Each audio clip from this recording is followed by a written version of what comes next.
আসসালামু আলাইকুম সম্মানিত ভিউয়ার্স, আজকের ভিডিওতে দেখাবো আপনি যদি মুক্তিযোদ্ধা এবং পাশাপাশি সরকারি চাকরিজীবী হয়ে থাকেন তাহলে মুক্তিযোদ্ধা এবং সরকারি চাকরিজীবীর বেতন ভাতা অনলাইনে রিটার্ন দাখিলের ক্ষেত্রে কিভাবে ফিল আপ করবেন সেই সম্পর্কে। তো ভিডিওটি না টেনে যদি পুরো ভিডিওটি আপনি দেখেন তাহলে এই ভিডিওটি শেষে আপনি মুক্তিযোদ্ধা এবং পাশাপাশি চাকরিজীবী হয়ে থাকলে সেই ক্ষেত্রে মুক্তিযোদ্ধার ভাতা কিভাবে অনলাইনে রিটার্ন ফিল আপ করবেন তা জানতে পারবেন। তো আর কথা নয়, চলুন আমরা ভিডিওটি দেখি। তো আমি আমার একজন ক্লায়েন্টের ইউজার আইডি এবং পাসওয়ার্ড দিয়ে লগ ইন করলাম। উনি পুরুষ, উনি একজন মুক্তিযোদ্ধা এবং সরকারি চাকরিজীবী। তো ওনার অ্যাসেসমেন্ট ইয়ার 2025-26 রিটার্নটি ফিল আপ করার জন্য আমি যাব যে রেগুলার ই রিটার্ন এখানে। তো আমি এখানে ক্লিক করলাম।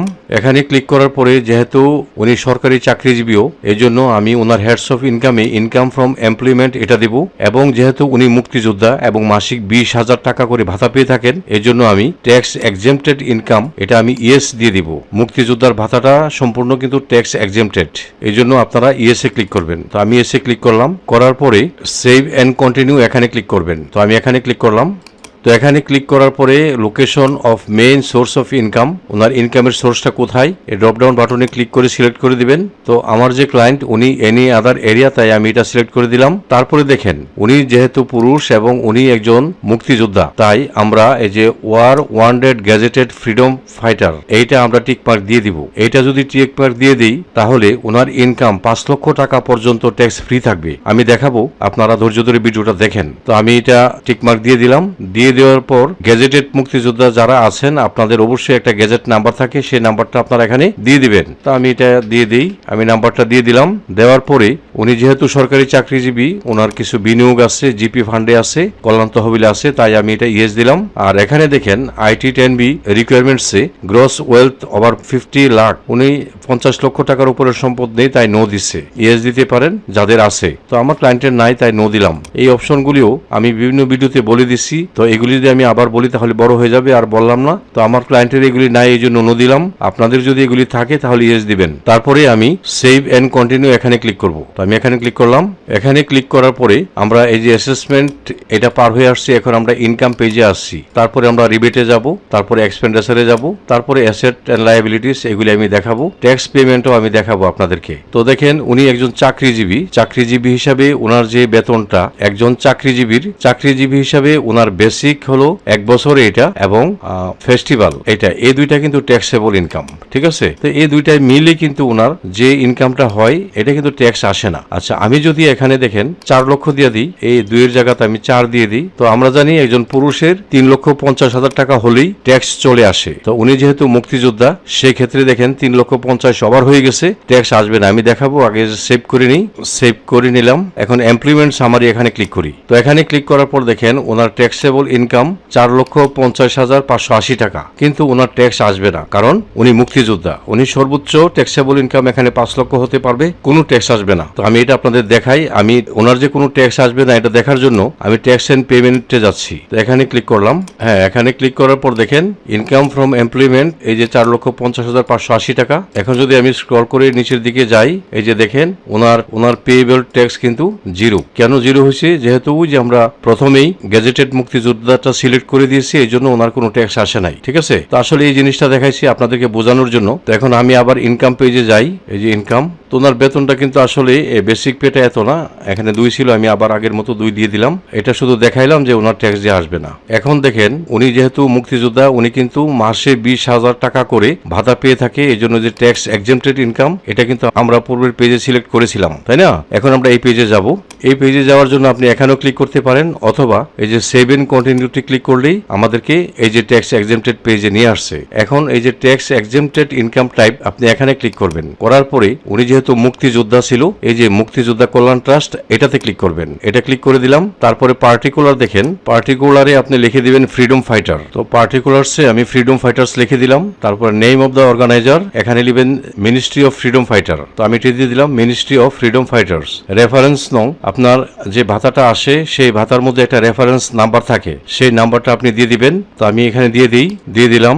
রেফারেন্স ডেট দিবেন আপনি এখানে 30/6/2025 তারিখ পর্যন্ত আপনি যা পেয়েছেন দিবেন, এটা দিবেন। তো 30/6/2025। তো আমি এটা দিয়ে দিলাম। দিয়ে দেওয়ার পর অ্যামাউন্টটা কত টাকা পায় উনি, তো অ্যামাউন্টটা প্রতি মাসে 20,000 টাকা হিসাবে 12 মাসে পায় 2,40,000, এটা আমি দিয়ে দিব। তো আমি এটা দিয়ে দিলাম। দিয়ে এখন আমি সেভ এন্ড কন্টিনিউ এখানে ক্লিক করলাম। হ্যাঁ, এখানে ক্লিক করার পরে এখন আমরা রিবেটে আসি। তো রিবেটে ওনার যেহেতু জেনারেল প্রভিডেন্ট ফান্ডে এত টাকা এক বছরে প্রতি মাসে 1,000 টাকা করে, এক বছরে 12,000 টাকা কাটে, এটা দিয়ে দিলাম। আর ওনার কল্যাণ তহবিলে 1800 টাকা কাটে, এটা দিয়ে দিলাম। দিয়ে আমি সেভ এন্ড কন্টিনিউ এখানে ক্লিক করব। করার পরে আমি ওনার ব্যয়টা এখানে দেখাই দিলাম। আপনারা আপনাদের মতো করে ব্যয় দেখাবেন। তারপরে আমি সেভ এন্ড কন্টিনিউ এখানে ক্লিক করব। হ্যাঁ, এখানে ক্লিক করার পরে আমরা এখন অ্যাসেট এন্ড লায়াবিলিটিস পেজে আসি। যদি গত বছর উনি রিটার্ন সাবমিট করে থাকে, এখানে এই যে ইম্পোর্ট এন্ড অটোফিল ক্লিক করলে গতবারের সকল সম্পদ এখানে চলে আসবে। তো ওনার দেখেন হাউস বিল্ডিং কনস্ট্রাকশনে এত টাকা ছিল, তারপরে ওনার জেনারেল প্রভিডেন্ট ফান্ডে এই টাকাটা আছে বর্তমানে, তারপরে ক্যাশ ইন হ্যান্ডে এই টাকা আছে, তারপরে ওনার যে কর্তন করে 150 টাকা রেভিনিউ স্টাম্প কর্তন করে, তারপরে ডিডাকশন অফ ওয়েলফেয়ার ফান্ড 1800 কাটে, ডিডাকশন অফ জিপিএফ এটা কাটে। তারপরে দেখেন এই যে এখানে দেখেন ডিফারেন্সটা 2,40,000 টাকা। ওই যে ওনার মুক্তিযোদ্ধা ভাতাটা পাইছে এক বছরে, এই টাকাটা রাখছে উনি একটা ব্যাংকের মধ্যে। ব্যাংকটা এখান থেকে আমরা সিলেক্ট করে দিব, যে নোটস কারেন্সি এখানে, এখান থেকে ব্যাংক অ্যাকাউন্টস ডিটেইলস এখানে ক্লিক করব। এখানে ব্যাংক অ্যাকাউন্ট দিব, কোন ব্যাংকে রাখছে সেই ব্যাংকটা আমি দিয়ে দিব, সোনালী ব্যাংক, এটা দিলাম। টাকার ফিগারটা আমি দিয়ে দিই এখানে, আর এখানে ব্যাংকের অ্যাকাউন্ট নাম্বারটা আমি দিয়ে দিলাম। এই টাকাটা এই ব্যাংকে রাখছে, এটা দেখাই দিলাম। এখন আমি স্ক্রল করে নিচের দিকে যাই, গিয়ে দেখেন এই যে ডিফারেন্সটা ওনার জিরো হয়ে গেছে। তো গত বছর ওনার নেটওয়েল ছিল 18,37,098 টাকা, এই বছর হয়েছে ওনার 22,30,923 টাকা। তাহলে গতবার থেকে এবার বৃদ্ধি পাইছে 3,93,825 টাকা। এর মধ্যে যে 2,40,000 টাকা ওনার মুক্তিযোদ্ধা ভাতা থেকে আসছে, আর বেতনের যে পুরো টাকা তো উনি খরচ করেননি। সেই ক্ষেত্রে যা খরচ করছে, বাকি খরচ করার পর অবশিষ্ট টাকা আর মুক্তিযোদ্ধা ভাতার সাথে যোগ হয়ে কিন্তু এখানে চলে আসছে। ঠিক আছে, এই জন্য এই টাকাটা অতিরিক্ত দেখাচ্ছে। তো আমি যে এই ক্লায়েন্টের দেখাইলাম, আপনাদের এই অ্যাসেট এন্ড লায়াবিলিটিস হয়তো ওনার মতো নাও হতে পারে, বেতন ভাতাও হয়তো ওনার মতো না হতে পারে। তাই আপনারা যারা অনলাইনে রিটার্ন সাবমিট করবেন, যদি প্রথমবার রিটার্ন সাবমিট করতে যান, সেই ক্ষেত্রে অবশ্যই আপনি একজন ইনকাম ট্যাক্স লয়ার অথবা এনবিআর থেকে ট্রেনিং প্রাপ্ত অভিজ্ঞ কোনো ব্যক্তির মাধ্যমে রিটার্নটি সাবমিট করাবেন। এতে করে দ্বিতীয়বার যখন আবার অনলাইনে রিটার্ন সাবমিট করবেন, সেই ক্ষেত্রে কোনো সমস্যা হবে না। কিন্তু আপনি নিজে করতে গিয়ে বা অদক্ষ কোনো লোক দিয়ে করাতে গিয়ে যদি রিটার্নের মধ্যে ভুল হয়, সেই ক্ষেত্রে পরবর্তী বছর এই রিটার্নের হিসাবগুলি মিলাতে অনেক কষ্ট হয়ে যায়, অথবা এনি আদার রিসিপ্টে গিয়ে মিলাতে হয়, যা এনবিআর সন্দেহ করে এবং নোটিশ পাঠায়। তখন আপনাকে আপনার ভুলের জন্যই আপনার সার্কেলের ট্যাক্স অফিসে গিয়ে জবাবদিহি করতে হবে। তাই এই জবাবদিহি থেকে বাঁচতে আপনি প্রথম রিটার্ন সাবমিটের ক্ষেত্রে অবশ্যই একজন ইনকাম ট্যাক্স লয়ার অথবা এনবিআর থেকে ট্রেনিং প্রাপ্ত কোনো ব্যক্তির মাধ্যমে রিটার্নটি সাবমিট করার পরামর্শ রইল। তো এইভাবে আপনারা যারা মুক্তিযোদ্ধা আছেন এবং আপনাদের যদি কোনো চাকরিও থাকে, সেই ক্ষেত্রে রিটার্নটি এইভাবে ফিল আপ করবেন। তো এই ছিল আমার আজকের ভিডিও। আশা করি আমার এই ভিডিওটি আপনাদের একটু হলেও উপকারে আসবে। যদি আমার এই ভিডিওটি আপনাদের একটু হলেও উপকারে আসে, তাহলে লাইক, কমেন্ট এবং শেয়ার করে দিবেন। সেই সাথে চ্যানেলটি সাবস্ক্রাইব করে আপনারা আমার সঙ্গে থাকবেন। আপনারা সকলে ভালো থাকবেন। আপনাদের সবাইকে ধন্যবাদ।